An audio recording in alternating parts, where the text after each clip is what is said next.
నెల్లూరు నగరంలోని స్థానిక అభిరామి హోటల్ నందు 25 కళా సంఘాల అధ్యక్షుడు అమరావతి కృష్ణారెడ్డి సర్వేపల్లి వెంకట్రెడ్డి అండ్ టీం ద్వారా నిర్మిస్తున్న అలా సినిమాకు సంబంధించి ఆడిషన్స్ నిర్వహించారు. ఈ చిత్రానికి హరిప్రసాద్ రెడ్డి దర్శకత్వం వహిస్తున్నారని తెలియజేశారు. తదనంతరం అమరావతి కృష్ణారెడ్డి మాట్లాడుతూ నెల్లూరుకు చెందిన ఎంతో మంది సినిమా రంగంలో తమ ప్రతిభను చాటుతున్నారని, అందులో భాగంగా ఎంతో అనుభవం గల హరిప్రసాద్ రెడ్డి దర్శకత్వంలో అలా సినిమాకు సంబంధించి ఆడిషన్స్ నిర్వహిస్తున్నారని, కావున ఆసక్తి గల నటీనటులు పాల్గొనాలని తెలియజేశారు. అలాగే ప్రభుత్వం చిన్న సినిమాలకు రాయితీలు ప్రకటించాలని ప్రభుత్వానికి విజ్ఞప్తి చేశారు. ఈ కార్యక్రమంలో చిత్రానికి సంబంధించిన సాంకేతిక నిపుణులు, 25 కళా సంఘాల కన్వీనర్ భాస్కర్, నటీనటులు పాల్గొన్నారు. సంతోషం. చిన్న సినిమాని ఆదరిస్తున్న ప్రేక్షకులకి శిరస్సు నమస్కరిస్తున్నాను. దానివల్ల కొన్ని వేల మందికి ఉపాధి గుర్తింపు కలుగుతుంది. కాబట్టి ఒకప్పుడు పెద్ద సినిమాలకి ప్రాముఖ్యత ఇచ్చేవాడు. ఈరోజు స్టోరీ బాగుందంటే ఏ సినిమాని చూసి అది సక్సెస్ చేస్తున్నాడు. ఈ మధ్య చూసాం కాంతారా, బిచ్చగాడు, ఈ మధ్యకాలంలో వచ్చిన చాలా సినిమాలు కూడా హిట్ అయినాయి. కాబట్టి ఆ ఉద్దేశంతో నెల్లూరులో ఒకప్పుడు లేదు. ఈరోజు అనేక సినిమాలు షూటింగ్ జరగటము, రిలీజ్ జరగటం అన్నీ జరిగినాయి. అందుకు ఒక స్టూడియో కూడా ఏర్పాటు చేశాము.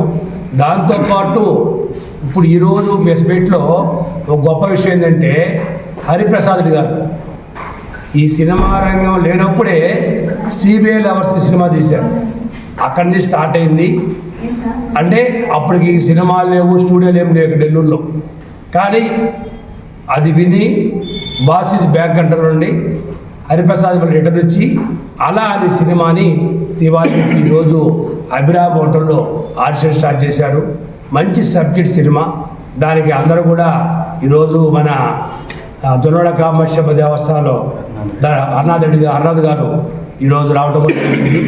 మిగతా మన 20 కళా కన్వీనరు హరిబాబు, అమిత్ జాన్, భాస్కర్ ఉన్నారు. వీరందరూ కూడా సపోర్ట్తో వీరి మిత్రులు కూడా చాలామంది కూడా సపోర్ట్ చేస్తారు. చాలామంది ఆర్టిస్ట్ వచ్చినారు. వీళ్ళందరికీ కూడా ఏంటంటే తాను ఒక నెల్లూరులో మళ్ళా ఒక సినిమా దేవాలయం అతను వెనక్కి రావటము, ఒక మంచి సబ్జెక్ట్ చూసుకోవటము, అందులో ఒక మహిళ, ఒక లేడీ క్యారెక్టరే మెయిన్. తాను ఇప్పుడు చూసా మన మోనాలిసా పోస్కలామున్న అమ్మాయి ఈరోజు పెద్ద హీరోయిన్ అయిపోయింది. అలా ఒక సబ్జెక్టుతో తన సాధారణ ఒక అమ్మాయి తన షాపింగ్ మాల్లో పనిచేస్తూ కుటుంబం కోసం కష్టాలు పడుతూ తను అభివృద్ధి జరగాలని చెప్పి చాలా కష్టపడుతున్న ఒక మహిళని ఆధారంగా తీసుకొని తను ముందుకు పోతుంటే కొంతమంది దుండగులు ఆమెని కిడ్నాప్ చేస్తారు. సినిమా సారాంతమంది అలాగే ఆల్టో నుంచి అమ్మాయి ఛేదించుకొని వచ్చే సినిమా అలా. కాబట్టి మంచి సబ్జెక్ట్ వస్తారు. కాబట్టి నెల్లూరులో చాలామంది కళాకారులు ఉన్నారు. వాళ్ళందరూ కూడా చెప్పేది ఒక మంచి హరిప్రసాద్ రెడ్డి మంచి కొరియోగ్రాఫర్, మంచి డైరెక్టర్, మంచి ప్రొడ్యూసర్. కాబట్టి వారిని తీసే సినిమా తప్పకుండా అందరూ ప్రోత్సహించాలని చెప్పి కోరుకుంటాను. సినిమా కూడా సక్సెస్ అవ్వాలి, త్వరగా పూర్తి చేయాలి, అనే డబ్బులు రావాలి, మళ్ళీ సినిమాలు చేయాలని కోరుకుంటూ నెల్లూరులో సినిమా రంగానికి ఎవరు చేసినా కూడా మేమందరం 20 ఎకరాలు సపోర్ట్ చేస్తాము. కాబట్టి ప్రేక్షకులు సినిమా రంగాన్ని ప్రోత్సహించి ప్రభుత్వం కూడా ఇది అవకాశం ఉంది. ఏదో పెద్ద సినిమాలు కాకుండా చిన్న సినిమాలకు కూడా రాయితీలు ఇచ్చి టిక్కెట్లు కూడా తక్కువ ధరలో ప్రేక్షకులు ఇస్తే ఇంకొంచెం ఇంప్రూవ్మెంట్గా అయ్యేదానికి ఉంది. ఆంధ్రాలో కూడా మూవీ అసోసియేషన్ స్టార్ట్ చేశాము. దాంట్లో ఆర్టిస్టులు అందరూ ఉంటారు. ఎవరు సినిమా తీయాలన్నా తెలుగువారే సినిమాలో తెలుగు సినిమా నటించాలి.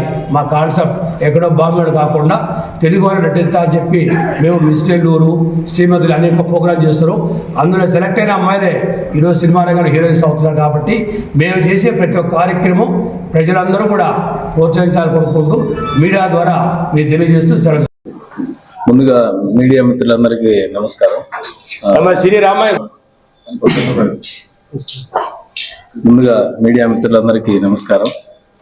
వేదికను అలంకరించిన పెద్దలందరికీ నమస్కారం. ముఖ్యంగా నెల్లూరుని ఆదరిస్తున్న కళాకారులందరినీ ఆదరిస్తున్న శ్రీ అమరావతి కృష్ణారెడ్డి గారికి ధన్యవాదాలు తెలియజేసుకుంటున్నాను. ఇక్కడ ఈరోజు నేను రావడానికి కారణం ఏంటంటే నెల్లూరులో కళాకారులు చాలా మంది ఉత్సాహంగా సినిమా ఇండస్ట్రీకి రావాలని ప్రయత్నిస్తూ ఉన్నారు. వాళ్ళ కోసంగా ఈరోజు నేను ఆల్రెడీ ఇక్కడ ఒక సినిమా స్టార్ట్ చేశాను. గతంలో చేసి థియేటర్ రిలీజ్ చేశాను. ఇప్పుడు మళ్ళీ అలా అనే ఒక సినిమా క్రైమ్ సబ్జెక్ట్తో మళ్ళీ ముందుకు రావడం జరుగుతుంది మీ ముందుకి. కాబట్టి ప్రేక్షకులందరూ ఈ సినిమాని కూడా ఆదరించి నన్ను దీవిస్తారని కోరుకుంటున్నాను. ఇదొక పోలీస్ సబ్జెక్ట్ అనుకోవచ్చు, అంటే ఒక క్రైమ్ సబ్జెక్ట్. మళ్ళీ మీ ముందుకి క్రైమ్ సబ్జెక్ట్తో వస్తున్నాను. దీనికి నాకు సహకరించే వ్యక్తి వెంకటరెడ్డి గారు, వాళ్ళ టీం US లో ఉన్నారు. వీళ్ళంతా కలిసి నన్ను ప్రోత్సహిస్తున్నారు. కథ చెప్పగానే విని వాళ్ళు నన్ను ఈ సినిమా ఎలా అయినా చేయాలి అని చెప్పి ప్రోత్సహించడం స్టార్ట్ చేశాను. ముఖ్యంగా ఈ సినిమాని ప్రేక్షకులందరూ ఆదరించి నన్ను మళ్ళీ దీవిస్తారని కోరుకుంటూ thank you very much. Nellore కళాకారులందరికీ నమస్కారం.